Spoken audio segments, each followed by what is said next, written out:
Hi students, today we will see the Unit 21 Nutrition and Health. ஊட்டச்சத்து மற்றும் ஆரோக்கியம். Introduction. Food is the basic necessity of life. நம்ம வாழ்வதற்கு உணவு அப்படின்றது ஒரு முக்கிய பங்கு வகிக்குது. Food is defined as any substance of either plant or animal origin consumed to provide nutritional support of an organism. அப்போ உணவு அப்படின்றத எப்படி வரையறுக்கிறோம் அப்படின்னு பார்த்தோன்னா, அது ஒன்று தாவரங்கள்ல இருந்தோ இல்லை விலங்கினங்கள்ல இருந்தோ ஊட்டச்சத்து மிகுந்ததாக கிடைக்கக்கூடியது தான் என்னன்னு சொல்கிறோம், உணவு அப்படின்னு சொல்கிறோம். It contains essential nutrients that provide energy, helps in normal growth and development, repair the worn out tissue and protect the body from disease. அப்போ இது மாதிரி கிடைக்கக்கூடிய உணவூட்ட முறை எப்படி இருக்கிறதா இருக்கணும்? ஒன்று, நம்மளுடைய வளர்ச்சி நார்மலாக இருக்கிற மாதிரி இருக்கணும். ஆற்றலை வழங்குதல், முன்னேற்றத்திற்கு உதவுதல். நெக்ஸ்ட் பார்த்தோம்னாக்கா repair the worn out tissue, சேதமடைந்த செல்களை புதுப்பிக்கிறது. Protect the body from disease, நம்மளுடைய உடலை நோயிலிருந்து பாதுகாக்கக்கூடியது அப்படின்றத வச்சு எதை வரையறுக்கிறோம்? இதெல்லாம் கொடுக்கறது எது? உணவு, ஒரு ஊட்டச்சத்துள்ள உணவு. Food contamination with microorganism is a major source of illness, either in the form of infections or poisoning. Food micro ஆர்கனிசத்தால் என்ன ஆகிறதுக்கு ஆரம்பிக்குது? கண்டாமினேட் ஆகுது, கெட்டு போகுது. அதுதான் நம்மளுக்கு மேஜரான சோர்ஸாக இருக்குது. உடல்நிலை சரியில்லாமல் ஆகிறதுக்கு, பரவுவதற்கு பாய்சன் நம்ம பாடிக்குள்ளே போகிறது. Food safety is become a major concern these days. அதனால் நம்மளுடைய உணவை என்ன பண்ணணும்? நம்ம சேஃப்டியாக பாதுகாக்கணும். Adulteration of food stuff is commonly practiced in India by traders.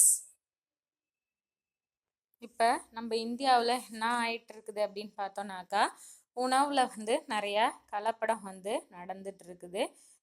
Food is contaminated or adulterated from production to consumption for financial gain. Food பார்த்தோன்னாக்கா என்ன பண்ணுறதுக்கு ஆரம்பிக்கிறாங்க? உற்பத்தி பண்ணுறதுல இருந்து திரும்ப நுகர்வோர் வரைக்கும் இருக்கக்கூடிய உணவில் எல்லாமே கலப்படம் பண்ணிகிட்டு இருக்கிறாங்க. எதனால்? அதோடைய கெயின் பண்ணுறது, ஃபைனான்ஷியல் கெயின் பண்ணுறதுக்காக. The normal physiological function of a consumer are affected due to either addition of a deleterious substance or the removal of a vital component. அப்போ இதனால் என்ன ஆகுது?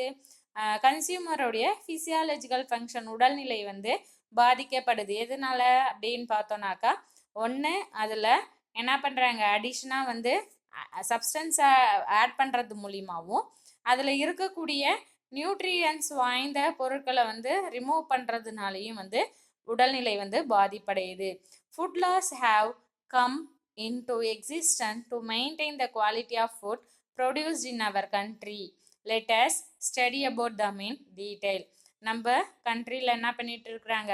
உணவை பாதுகாக்கிறதுக்கு சட்டங்கள் நிறைய நுகர்பொருட்களை பாதுகாக்கிறது சட்டங்களை இயற்றி இருக்கிறாங்க. அதை பற்றி தான் நம்ம இந்த லெசனில் டீட்டெயிலாக பார்க்க போகிறோம். Classes of nutrients. என்னென்ன நியூட்ரியன்ஸ் நம்மளுக்கு தேவை இருக்குது? Nutrients are classified into the following major group as given below. Nutrients அப்படின்றது எதெல்லாம் நியூட்ரியன்ஸ் அப்படின்னு கிளாஸிஃபை பண்ணுறோம் அப்படின்னு பார்த்தோன்னா, ஒன்று carbohydrate, protein, fat, vitamin, minerals. Carbohydrate தான். புரோட்டீனு புரதங்கள், ஃபேட்டு கொழுப்பு, வைட்டமின்கள், மினரல்ஸ் தாது உப்புக்கள். அதில் நம்ம ஃபஸ்ட்டு பார்க்க போகிறது எதை பற்றி பார்க்க போகிறோம்? கார்போஹைட்ரேட்டை பற்றி பார்க்க போகிறோம். Carbohydrate are organic compounds composed of carbon, hydrogen and oxygen. இதில் கார்போஹைட்ரேட் அப்படின்றது என்னது? Organic compound. அதில் என்னென்னலாம் இருக்குது கார்போஹைட்ரேட்டில் அப்படின்னு பார்த்தோன்னாக்கா, கார்பனு, ஹைட்ரஜனு, ஆக்சிஜன் ப்ரெசண்ட் ஆகிருக்குது. Carbohydrate is an essential nutrient which provides the chief source of energy to the body. இப்போ பார்த்தோன்னாக்கா கார்போஹைட்ரேட் அப்படின்றது நம்ம பாடிக்கு ஒரு முக்கிய தேவையான ஒன்றா இருக்குது. பார்த்தோன்னாக்கா அதுதான் என்னது சீஃப் சோர்ஸே நம்ம பாடிக்கு எதை எனர்ஜியை கொடுக்கக்கூடியதே அது கார்போஹைட்ரேட் தான். Glucose, sucrose, lactose, starch, cellulose are example for carbohydrate. இப்போ கார்போஹைட்ரேட்டுக்கு எக்ஸாம்பிள் அப்படின்னு பார்த்தோன்னா எது எதெல்லாம் glucose, sucrose, lactose, starch, cellulose இதெல்லாம் வந்து கார்போஹைட்ரேட்க்கு example. Carbohydrates are classified as monosaccharide glucose. கார்போஹைட்ரேட்டை எப்படி கிளாஸிஃபை பண்ணுறோம்? மோனோசாக்ரைடு, டைசாக்ரைடு, பாலிசாக்ரைடு அப்படின்னு கிளாஸிஃபை பண்ணுறோம். இதில் மோனோசாக்ரைடு அப்படின்னு பார்த்தோன்னாக்கா எதை மோனோசாக்ரைடுன்னு சொல்கிறோம்? குளுக்கோஸை மோனோசாக்ரைடு சொல்கிறோம். டைசாக்ரைடு அப்படின்னு பார்த்தோன்னாக்கா எதை டைசாக்ரைடு? சுக்ரோஸு. பாலிசாக்ரைடு அப்படின்னு பார்த்தோன்னா cellulose. The classification is based on the number of sugar molecule present in each group. அப்போ இது எதை வச்சு கிளாஸிஃபை பண்ணுறோம் அப்படின்னு பார்த்தோன்னாக்கா எவ்வளோ சுகர் மாலிகுல் வந்து ஒரு குரூப்லேயும் ப்ரெசண்ட் ஆகிருக்குது அப்படின்றத வச்சு கிளாஸிஃபை பண்ணுறோம். அப்போ இதை பற்றி நம்ம டீட்டெயிலாக வந்து ஹையர் கிளாஸஸில் வந்து படிப்போம். Proteins. Proteins are the essential nutrients and also the building blocks of the body. பார்த்தோன்னாக்கா புரோட்டீன் புரதம் நம்ம பாடிக்கு ஒரு முக்கியமான ஒரு தேவையாக இருக்குது. நம்ம பாடியை வந்து என்னது பாடிக்கு தேவையான கட்டமைப்பு பொருளாக செயல்படுறது எதுதான்? புரதங்கள் தான். There are essential for growth and repairing of body cells and tissues. பார்த்தோன்னாக்கா இது எதுக்கு முக்கிய தேவையாக இருக்குது? ஒன்று வளர்ச்சிக்கும், நம்ம பாடியில் இருக்கக்கூடிய செல்லு பழுதடைஞ்சு இருந்தது அப்படின்னாக்கா அதை சரி செய்யறதுக்கும், டிஷ்யூஸை சரி செய்யறதுக்கும் வந்து புரோட்டீன் வந்து புரதங்கள் வந்து ஒரு முக்கிய பங்கு வகிக்குது. Proteins are made of amino acids. Proteins எல்லாமே வந்து எதால் ஆனது? அமினோ ஆசிட்ஸால் ஆனது. Essential amino acids are those that cannot be biosynthesized by the body and must be obtained from the diet. Essential amino acids அப்படின்னு பார்த்தோன்னாக்கா அது என்ன ஆகிறது கிடையாது? பயோசிந்தசைஸ் பண்ணுறது கிடையாது பாடியால். ஆனால் அது எது மூலியமாக தான் கிடைக்குது நம்மளுக்கு? டயட் மூலியமாக தான். The 9 essential amino acids are நம்மளுக்கு முக்கிய தேவையான அமினோ ஆசிட்ஸ் என்னென்ன அப்படின்னு பார்த்தோன்னாக்கா phenylalanine, valine, threonine, tryptophan, methionine, leucine, isoleucine, lysine and histidine. இது 9 வந்து நம்மளுக்கு முக்கியமான அமினோ ஆசிட்ஸ். நெக்ஸ்ட் பார்க்க போகிறது ஃபேட்ஸ். ஃபேட் அப்படின்னாக்கா நம்மளுக்கு எல்லாருக்குமே தெரியும் என்னது? கொழுப்பு சத்து. Fat in the diet provides energy. நம்ம உணவில் இருக்கக்கூடிய ஃபேட்டு நம்மளுக்கு எதை கொடுக்குது அப்படின்னு பார்த்தோன்னாக்கா எதை கொடுக்குது? எனர்ஜியை கொடுக்குது. தே maintain sell structure and are involve in metabolic functions. இந்த கொழுப்பு வந்து செல்லுடைய அமைப்பை பராமரிப்பது மட்டும் இல்லாமல் என்ன பண்ணுது? நம்மளுடைய வளர்ச்சிதை மாற்றத்துக்கும் ரொம்ப யூஸ்ஃபுல்லாக இருக்குது. பாடியோடைய மெட்டபாலிக் ஃபங்க்ஷனுக்கும் ரொம்ப ஹெல்ப்ஃபுல்லாக இருக்குது. Essentially fatty acids cannot be synthesized in the body and are provided through diet. Essential fatty acids வந்து என்ன ஆகிறதில்ல? நம்ம பாடியே வந்து ப்ரிப்பேர் பண்ணி கொடுக்கறதில்ல, சிந்தசைஸ் பண்ணுறதில்ல. எது மூலியமாக தான் நம்மளுக்கு கிடைக்குது அப்படின்னு பார்த்தோன்னா டயட் மூலியமாக தான் கிடைக்குது, உணவு மூலியமாக தான் கிடைக்குது. Essential fatty acids required in human nutritions are omega fatty acid. அப்போ நம்ம ஹியூமன் நியூட்ரிஷனுக்கு நம்மளுக்கு தேவையான ஃபேட்டி ஆசிட் அப்படின்னு பார்த்தோம் அப்படின்னாக்கா எதுதான்?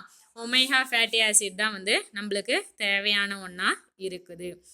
நெக்ஸ்ட் பார்க்க போகிறது vitamins. Vitamins are the vital nutrients required in minute quantities to perform specific physiological and biochemical functions. Vitamin அப்படின்றது என்னது? Vital nutrients.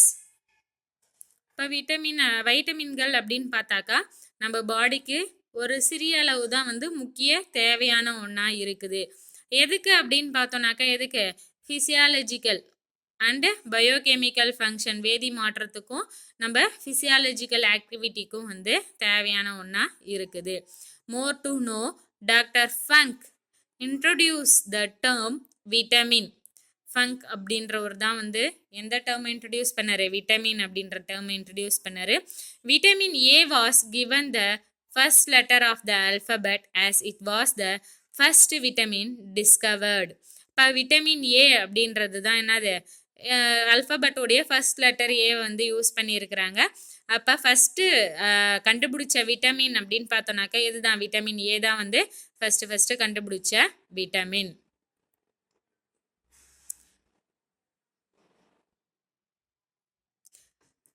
Table dietary sources of major food stuffs. Major food stuff carbohydrate அப்படின்னு பார்த்தோன்னாக்கா எது இதெல்லாம் வந்து இருக்குது? Dietary source அப்படின்னு பார்த்தோன்னாக்கா எந்தெந்த பொருள்லாம் இருக்குதுன்னு பார்த்தோன்னா honey, sugar cane, fruits, whole grains, starchy vegetables, rice. இதில் எல்லாத்துலேயுமே என்ன இருக்குது? கார்போஹைட்ரேட் அதிகமாக இருக்குது. டெய்லி ரெக்குயர்மெண்ட்ஸ், டெய்லி நம்ம பாடிக்கு எவ்வளோ தேவை அப்படின்னு பார்த்தோன்னா 150 to 200 கிராம்ஸ் வந்து தேவை. ப்ரோட்டீன்ஸ் பார்த்தோன்னாக்கா எது இதெல்லாம் அதிகமாக இருக்குது அப்படின்னு பார்த்தோன்னா legumes, pulses, nuts, soybean, green leafy vegetable, fish, poultry products, egg, milk and dairy products எல்லாம் என்ன இருக்குது? ப்ரோட்டீன் வந்து அதிகமாக இருக்குது. டெய்லி எவ்வளோ வந்து ரெக்குயர்மெண்ட் தேவை அப்படின்னு பார்த்தோன்னாக்கா 40 கிராம் வந்து தேவை. ஃபேட் அப்படின்னு பார்த்தோன்னாக்கா எது இதில் இருக்குது? எக் யாக்கு பார்த்தோன்னாக்கா முட்டையுடைய மஞ்சள் கரு இருக்குது இல்லை அது. சேச்சுரேட்டட் ஆயில், மீட், இதெல்லாம் வந்து என்ன இருக்குது? ஃபேட், கொழுப்பு வந்து இருக்குது. டெய்லி ரெக்குயர்மெண்ட் எவ்வளோ தேவை? 35 கிராம்ஸ் வந்து நம்மளுக்கு தேவை.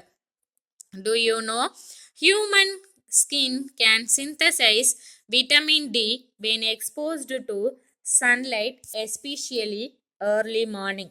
நம்ம ஹியூமன் ஸ்கின், நம்மளுடைய ஸ்கின் தோல் பகுதி இருக்குது இல்லை அது எது? சன்லைட்டில் நம்ம காலையில் மார்னிங் டைமில் நின்னோம் அப்படின்னாக்கா அதுவே என்ன ஆகும்? விட்டமின் டியை வந்து ப்ரிப்பேர் பண்ணிக்கும். when the sun rays fall on the skin, dehydrocholesterol is converted into vitamin D. நம்ம சன்ரைஸ் வந்து நம்ம மேலே ஸ்கின்ல படகுல டீஹைட்ரோ கொலஸ்ட்ரால் எல்லாமே என்னவா கன்வெர்ட் ஆகுது? விட்டமின் டியா கன்வெர்ட் ஆகுது. Hence vitamin D is called as sunshine vitamin. அதனால விட்டமின் டி என்னன்னு சொல்லி சொல்கிறோம்? சன்ஷைன் விட்டமின் அப்படின்னு சொல்கிறோம். Vitamin D improves bone strength by helping body to observe calcium. Vitamin D எதுக்கு யூஸ்ஃபுல்லாக இருக்குது அப்படின்னு பார்த்தோன்னாக்கா போனு ஸ்ட்ரென்த்தாக இருக்கணும் அப்படின்னாக்கா நம்மளுக்கு கால்சியம் அதிகமாக தேவை. அந்த கால்சியத்தை அப்சர்வ் பண்ணுறதுக்கு எது ஹெல்ப்ஃபுல்லாக இருக்குது? விட்டமின் டி வந்து ஹெல்ப்ஃபுல்லாக இருக்குது. Next minerals. Minerals R inorganic substances required as an essential nutrient by organism to perform various biological function necessary for life. Minerals அப்படின்றது என்னது? Inorganic substance. இது எதுக்கு தேவை அப்படின்னு பார்த்தோன்னாக்கா என்னது? ஒரு ஆர்கானிசம், ஒரு உயிரி வந்து அதோடைய பயாலஜிக்கல் ஃபங்க்ஷனை எல்லாம் வந்து கரெக்டாக செய்யறதுக்கு மினரல்ஸு ஒரு முக்கிய பங்கு வகிக்குது. They are the constituent of teeth, bones, tissues, blood, muscle and nerve cells. இது எங்கெங்கெல்லாம் இருக்குது அப்படின்னு பார்த்தோன்னா teeth, bone, tissue, blood, muscle, nerve செல்ஸ்லாம் இருக்குது. The macro minerals required by the human body are calcium, phosphorus, potassium, sodium and magnesium. Macro minerals அதிக அளவு தேவைப்படக்கூடிய மினரல்ஸ் நம்ம பாடிக்கு எது எதெல்லாம் அப்படின்னு பார்த்தோன்னா calcium, phosphorus, potassium, sodium, magnesium. Micro minerals required by the human body are all called trace elements. இப்போ மைக்ரோ மினரல்ஸ் கம்மியான அளவு தேவைப்படக்கூடிய எலமெண்டெல்லாம் என்னன்னு சொல்கிறோம்? மைக்ரோ மினரல்ஸ் அப்படின்னு சொல்கிறோம். இல்லை அப்படி இல்லைன்னா ட்ரேஸ் எலமெண்ட்ஸ் அப்படின்னு சொல்கிறோம். அது என்னென்ன அப்படின்னு பார்த்தோன்னா sulphur, iron, chlorine, cobalt, copper, zinc, Magnus, molybdenum, iodine and selenium. இதெல்லாம் வந்து ஒரு ட்ரேஸ் எலமெண்ட்டு, ஒரு கொஞ்சம் அளவு வந்து தேவைப்படக்கூடிய ஒரு element. Okay, thank you students. We will see the next topic in the next class.